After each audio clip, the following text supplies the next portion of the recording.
بسم اللہ الرحمن الرحیم۔ بسم اللہ الرحمن الرحیم۔ الحمد للہ وکفا وسلام علی عبادہ الذین اصطفیٰ، اما بعد۔ محترم ناظرین، گزشتہ کچھ نشستوں سے ہم نے فقہ المعاملات المالیہ کے دروس میں ہبہ کے اصول اور احکام کا موضوع شروع کیا تھا، اور اس موضوع کو ہم نے 7 عنوانات میں تقسیم کیا تھا، اور اب تک کی جو 4 نشستیں ہماری ہو چکی ہیں، یا تین نشستیں، ان 3 نشستوں میں ہم نے جو ہے پہلے 4 عنوانات مکمل کر لیے ہیں: تعارف، حکم، شرائط اور اقسام۔ آج جو ہماری نشست ہے، اس نشست میں ہم عنوان نمبر 5 کو دیکھیں گے، جو کہ ہے رجوع اور موانع رجوع۔ 5واں جو عنوان ہے رجوع اور موانع رجوع، اس کا مفہوم پہلے سمجھ لیتے ہیں اور اس کے بعد اس کی تفصیلات دیکھیں گے۔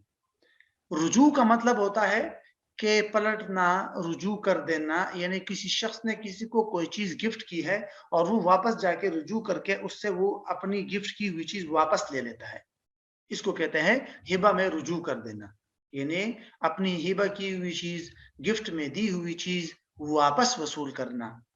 موانع رجوع کا مطلب ہوتا ہے کہ اس واپس وصول کرنے کے لیے کوئی رکاوٹیں ہیں، یعنی کیا انسان جس وقت چاہے، جب چاہے، اپنی گفٹ کی ہوئی چیز جا کر واپس وصول کر سکتا ہے، یا کچھ ایسے موانع اور رکاوٹیں بھی ہیں کہ جن رکاوٹوں میں سے اگر کوئی ایک مانع، کوئی ایک رکاوٹ بھی آ گئی تو اب دینے والا اپنی گفٹ کی ہوئی چیز واپس وصول نہیں کر سکتا۔ تو ان دونوں باتوں کی تفصیل ہم دیکھیں گے۔ ان کی تفصیل کے لیے یہ نقشہ ہے، اس کو ذہن میں رکھ لے تو اس سے آسانی سے سمجھ میں آ جائے گا۔ پہلے ہم دیکھتے ہیں پہلا عنوان یا پہلا نقطہ، وہ ہے ہبہ میں رجوع کرنا۔ کیا انسان جب کسی کو کوئی چیز گفٹ کرتا ہے تو کیا وہ اپنی گفٹ کی ہوئی چیز واپس وصول کر سکتا ہے یا نہیں؟ اس بارے میں احادیث کے اندر جو آیا ہے، اور اس طرح اس کے بارے میں تو تقریباً یہی ہے کہ انسان جب کسی کو کوئی چیز ہبہ کر دے، گفٹ کر دے، تو اس کے لیے مناسب یہ نہیں ہے، ایک ناپسندیدہ عمل ہے کہ انسان اپنی گفٹ کی ہوئی چیز جا کر واپس وصول کرے۔ بعض روایات کا مفہوم یہ بھی ہے کہ یہ ایسا ہے جیسے انسان الٹی کر کے اس کو دوبارہ چاٹ لیتا ہے۔ تو بہرحال قبیح عمل ہے یہ کہ ایک انسان اپنی کوئی چیز کسی کو ہبہ کرتا ہے، گفٹ کرتا ہے، اور پھر جا کر اس سے واپس وصول کرتا ہے۔ بہرحال ناپسندیدگی، اس کی کراہت اور اس کی قباحت اپنی جگہ، لیکن شرعی اعتبار سے یہ جائز یا ناجائز کا کیا حکم ہے، اس کا جائز بھی ہے یا نہیں؟ تو اس کو ہم 2 حصوں میں تقسیم کر لیتے ہیں۔ پہلا ہے رجوع قبل القبض اور دوسرا ہے رجوع بعد القبض۔ رجوع قبل القبض کا مطلب یہ ہوتا ہے کہ آپ نے کسی کو کوئی چیز گفٹ کر دی، ہبہ کر دی، لیکن ابھی تک آپ نے وہ چیز اس آدمی کے قبضے میں نہیں دی، بلکہ بدستور آپ ہی کے پاس ہے وہ چیز۔ تو کیا آپ نے جو چیز گفٹ کی ہے، یعنی آپ نے صرف زبانی طور پر کہہ دیا، آپ کے پاس موبائل تھا، آپ نے کسی کو کہہ دیا کہ بھائی یہ موبائل میں نے آپ کو گفٹ کر دیا، لیکن ابھی تک آپ نے یہ موبائل اس کے قبضے میں نہیں دیا، تو کیا یہ جو زبانی طور پر آپ نے اس کو کہا ہے کہ یہ چیز میں نے گفٹ کر دی، اپنی اس بات سے آپ رجوع کر سکتے ہیں؟ آپ یہ کہہ سکتے ہیں کہ چلے بھائی میں نہیں دے رہا ہوں آپ کو، میں نے جو کہا تھا زبانی طور پر کہ میں نے آپ کو چیز گفٹ کر دی، میں اس سے رجوع کرتا ہوں اور میں آپ کو گفٹ کی ہوئی چیز نہیں دے رہا؟ تو کیا یہ جائز ہے یا نہیں؟ اس سلسلے میں جمہور فقہا کی رائے تو یہی ہے، عام علماء کی یہی رائے ہے کہ بھئی ایک انسان اگر صرف زبانی طور پر فی الحال ایجاب کر دیتا ہے، ہبہ کر دیتا ہے، اور باقاعدہ سامنے والے کے قبضے میں اس نے چیز نہیں دی، تو یہ آدمی اپنی زبانی قول سے رجوع کر سکتا ہے۔ یہ الگ بات ہے کہ ناپسندیدہ کی بات الگ ہے، لیکن حرام یا ناجائز نہیں ہے، رجوع کر سکتا ہے۔ جبکہ فقہائے مالکیہ کی رائے یہ ہے کہ اگر صرف زبانی طور پر بھی ہبہ کر دیا ہے تو اب اس سے رجوع نہیں ہو سکتا، اگرچہ چیز قبضے میں نہ دی ہو۔ لیکن راجح قول جمہور کا ہے، وجہ ظاہر ہے کہ بھئی یہ ایک عقد تبرع ہے، ہبہ ایک عقد تبرع ہے، اور عقد تبرع کا بنیادی اصول یہی ہے کہ یہ اس وقت تام اور مکمل ہوتا ہے جب سامنے والا چیز پر قبضہ کرے گا۔ اگر ہم قبضے سے پہلے ہی عقود تبرع کو لازم قرار دے تو اس میں لوگوں کے لیے حرج اور مشقت ہے۔ مثلا ایک آدمی جو ہے وہ کسی کو کوئی چیز گفٹ کر رہا ہے تو یہ تو اس اپنی خوشی سے دے رہا ہے، مفت میں دے رہا ہے، تبرک کر رہا ہے، احسان کر رہا ہے. اب اگر ہم جیسے ہی اس کی زبان سے بات نکلی ہم اس پر لازم کر دیں کہ بھئی بس اب آپ پر لازم ہے، آپ نے دینی ہوگی یہ چیز، تو یہ تو ایک قسم کا حرج لازم آئے گا. پھر تو لوگ بڑا احتیاط کریں گے اور اس میں ایک قسم کی تنگی پیدا ہو جائے گی اس طرح کے معاملات میں. تو اس لیے جمہور علماء کہتے ہیں کہ جب تک ہبہ کی ہوئی چیز سامنے والے کے قبضے میں نہ دی ہو اور صرف زبانی طور پر کہہ دیا ہو کہ میں نے آپ کو چیز ہبہ کر دی، تو وہ انسان اپنی زبانی بات سے رجوع کر کے یہ کہہ سکتا ہے کہ میں اب آپ کو نہیں دے رہا، میں نے ہبہ کی ہوئی چیز کو یعنی کہ میں نے اپنا قول واپس لے لیا. دوسری صورت ہے رجوع بعد القبض. رجوع بعد القبض کا مطلب یہ ہوتا ہے کہ آپ نے کسی کو کوئی چیز ہبہ کر دی، گفٹ کر کے دے دی اور باقاعدہ اس کے قبضے میں بھی دے دی چیز، اور وہ چیز آپ نے باقاعدہ جا کے اس کے قبضے میں بھی دے دی. تو ایسی صورت میں کیا اب آپ جا کر اس کے قبضے سے چیز واپس پکڑ کر لے سکتے ہیں یا نہیں؟ آپ مثال کے طور پر آپ کا موبائل تھا، آپ نے وہ موبائل جا کے سامنے والے کو قبضے میں دے دیا اور کہا کہ یہ چیز میں نے آپ کو گفٹ کر دیا، یہ موبائل یہ لے لو، اور اس کے قبضے میں بھی دے دیا. تو اب اس کے قبضہ کر لینے کے بعد آپ کو رجوع کا حق ہے؟ کیا آپ اپنا موبائل یا گفٹ کی ہوئی چیز جا کر واپس وصول کر سکتے ہیں یا نہیں؟ اس بارے میں فقہا کی دو رائے ہیں. پہلی رائے جمہور فقہا کی رائے یہ ہے کہ قبضہ کرنے کے بعد ہبہ میں رجوع کرنا حرام ہے. عام جمہور علماء کی رائے یہ ہے کہ اگر کوئی شخص کسی کو کوئی چیز گفٹ کر کے اس کے قبضے میں دے دیتا ہے تو سامنے والے کے قبضہ کر لینے کے بعد اب اس چیز میں جا کر رجوع کرنا یہ حرام ہے، ناجائز ہے. البتہ فقہاء شافعیہ اور حنابلہ یہ بھی پہلی ہی رائے والے ہیں حضرات ہیں، لیکن انہوں نے یہ لکھا ہے کہ اگر اصول نے اپنے فروع کو کوئی چیز گفٹ کی ہے تو وہ واپس وصول کر سکتے ہیں اگرچہ قبضے میں دے دی ہو.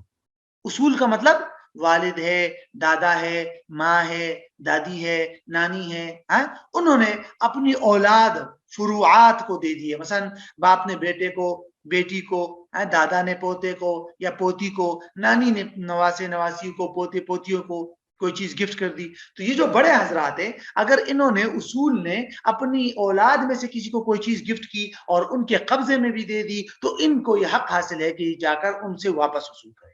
یہ فقہاء شافعیہ اور حنابلہ کی رائے. ان کے علاوہ باقی صورتوں میں یہ بھی جمہور علماء کے ساتھ ہے اور یہ کہتے ہیں کہ رجوع بعد القبض حرام ہے. دوسری رائے، یہ تو پہلی رائے کی تفصیلات تھی. دوسری رائے فقہاء حنفیہ کی ہے. فقہاء حنفیہ کا ایک ہی اصول ہے.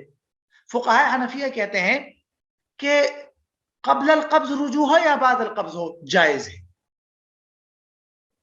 رجوع قبل القبض ہو یا بعد القبض ہو، یعنی آپ نے سامنے والے کو چیز گفٹ کر دی اور ابھی اس کے قبضے میں نہیں دی تو بھی آپ اس سے رجوع کر کے اس معاملے کو ختم کر سکتے ہیں. اور اگر آپ نے سامنے والے کو قبضے میں دے دی چیز کہ یہ لے لو میں نے آپ کو یہ چیز گفٹ کی ہے تو بھی شرعاً آپ جو ہے اگر اس سے وہ چیز واپس وصول کریں گے تو یہ حرام نہیں ہے، یہ آپ کے لیے حلال ہے، جائز ہے. البتہ اگر یہ جو دوسرا عنوان آ رہا ہے ان رکاوٹوں میں سے کوئی رکاوٹ نہ ہو، تب اگر یہ رکاوٹیں وجود میں آ گئی تو تب آپ رجوع بعد القبض جائز نہیں ہوگا. تو فقہاء حنفیہ کے ہاں کیا ہے کہ کچھ 7 موانع ہے، 7 ایسی رکاوٹیں ہیں کہ اگر وہ رکاوٹیں وجود میں آ گئی، ان رکاوٹ میں سے کوئی ایک رکاوٹ بھی آ گئی تو اب رجوع بعد القبض جائز نہیں ہوگا. ہاں اگر وہ رکاوٹیں نہ ہو تو پھر انسان آزاد ہے، وہ جب چاہے اپنی چیز واپس وصول کر سکتا ہے. اب ہم آتے ہیں دوسرے موضوع کی طرف کہ وہ موانع اور وہ رکاوٹیں کیا ہے جس کی بنیاد پر فقہاء حنفیہ نے یہ لکھا ہے کہ قبضہ کر لینے کے بعد دینے والا ہبہ کی ہوئی چیز میں اب رجوع نہیں کر سکتا اگر یہ رکاوٹیں وجود میں آ گئی. آپ نے کسی کو اپنی زمین گفٹ کر کے اس کے قبضے میں دے دی، اپنا موبائل کسی کو گفٹ کر کے اس کے قبضے میں دے دیا اور ان 7 رکاوٹوں میں سے کوئی ایک رکاوٹ بھی وجود میں آ گئی تو اب آپ کے لیے جائز نہیں ہے کہ آپ اس سے اپنا مکان، زمین یا اپنا موبائل جو آپ نے گفٹ کیا ہوا ہے وہ اس سے واپس وصول کرے. نہیں، اب آپ کے لیے جائز نہیں ہوگا. تو دیکھتے ہیں وہ 7 رکاوٹیں کیا ہے. عمومی طور پر ان 7 رکاوٹوں کو ایک جملے کے اندر جمع کیا جاتا ہے. اس جملے میں تقریباً یہ 7 حروف ہے. ان 7 حروف میں سے ہر حرف سے ایک خاص جو ہے صورت کی طرف، ایک خاص رکاوٹ کی طرف اشارہ کیا گیا ہے.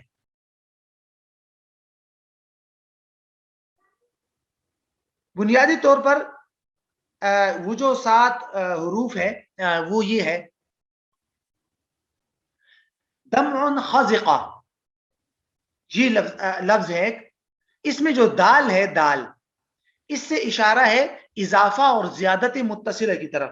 یعنی آپ نے کسی کو کوئی چیز گفٹ کر دی اور اس نے کوئی زیادتی کر دی، کوئی اضافہ کر دیا، اور وہ اضافہ اس چیز کے اندر اس طرح ملا ہوا تھا کہ آپ اس سے ہٹ نہیں سکتا، تو بس اب آپ وہ چیز واپس نہیں لے سکتے. مثلا آپ نے کسی کو دودھ گفٹ کر دیا اور اس نے جا کر اس کی چائے بنا لی، اس میں پتی ڈال دی، اس میں چینی ڈال دی، اس میں چیزیں کر کے مکس کر دیا، اس میں اضافہ کر دیا، زیادتی متصلہ اس کو کہتے ہیں. اب آپ اپنا دودھ اس سے واپس جو ہے وصول نہیں کر سکتے. کیوں؟ اس لیے کہ اس میں اضافہ ہو گیا. تو دال سے اشارہ ہے زیادتی متصلہ کی طرف، ایسے اضافہ جو اس چیز کے ساتھ بالکل ملا ہوا ہو. میم، میم سے اشارہ ہے موت کی طرف، کہ ہبہ کرنے والا یا موہوب لہو، جس کو چیز گفٹ کی گئی تھی، دونوں میں سے کسی ایک کا بھی انتقال ہو گیا تو اب اس چیز کو واپس نہیں لیا جا سکتا. آپ نے کسی چیز کو کوئی چیز گفٹ کی تھی، اس کا انتقال ہو گیا، اس آدمی کا جس نے چیز لی ہوئی تھی، جس کو آپ نے گفٹ کی ہوئی تھی چیز، تو اس کا انتقال ہو گیا، اب آپ رجوع نہیں کر سکتے. اسی طرح دینے والے کا اگر انتقال ہوگا تو اس کے ورثاء جو ہے وہ بھی واپس وصول نہیں کر سکتے. اس میں جو تیسرا لفظ ہے وہ ہے حرف، وہ ہے عین.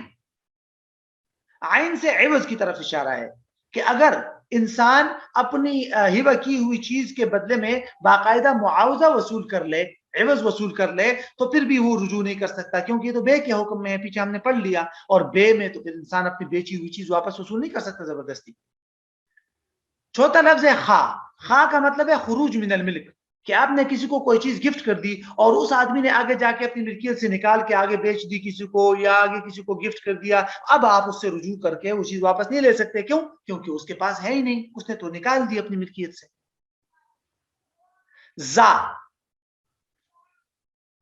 جو پانچواں حرف ہے وہ ہے زا. زا سے زوجیت مراد ہے، کہ میاں بیوی ایک دوسرے کو کوئی چیز گفٹ کریں گے تو وہ بھی ایک دوسرے سے پھر واپس نہیں لے سکتے. زوجیت. چھٹا جو حرف ہے وہ ہے قاف. قاف سے قرابت کی طرف اشارہ ہے، کہ اگر ہبہ کرنے والے اور جس کو ہبہ کی گئی ہے، یعنی گفٹ دینے والے اور گفٹ لینے والے کے درمیان میں زیرہ میں محرم ہو، دونوں کے درمیان میں محرمیت کا رشتہ ہو، تو بھی وہ ایک دوسرے سے پھر گفٹ کی ہوئی چیز واپس نہیں لے سکتے. جیسے باپ بیٹا، ٹھیک ہے، بھائی بھائی ہو گیا. تو اگر دونوں میں محرمیت کا رشتہ ہے، زیرہ میں محرم ہے دونوں ایک دوسرے کے، تو اب وہ رجوع نہیں کر سکتے پھر. اور تا جو ہے یا ہا، جس کو وقف میں ہا پڑھتے ہیں، تو اس ہا سے مراد ہے ہلاک الموہوب. یعنی جو چیز آپ نے گفٹ کی ہے کسی کو، وہ چیز ہی ضائع ہو گئی، مر گئی، خراب ہو گئی. آپ نے کسی کو بکری گفٹ کی تھی، وہ مر گئی. آپ نے کسی کو کوئی چیز گفٹ کی تھی جو جل کے ختم ہو گئی، تو اب بھی آپ رجوع نہیں کر سکتے، کیونکہ وہ اس چیز کا وجود ہی برقرار نہیں ہے، وہ تو ختم ہو گئی وہ چیز. تو اس لیے اب آپ رجوع نہیں کر سکتے. تو یہ ہے رجوع اور موانع رجوع کی تفصیلات. اس کے بعد 2 عنوانات رہتے ہیں، کچھ عمومی ضوابط اور کچھ جدید صورتیں، اس کو انشاءاللہ اگلی نشست میں پڑھیں گے.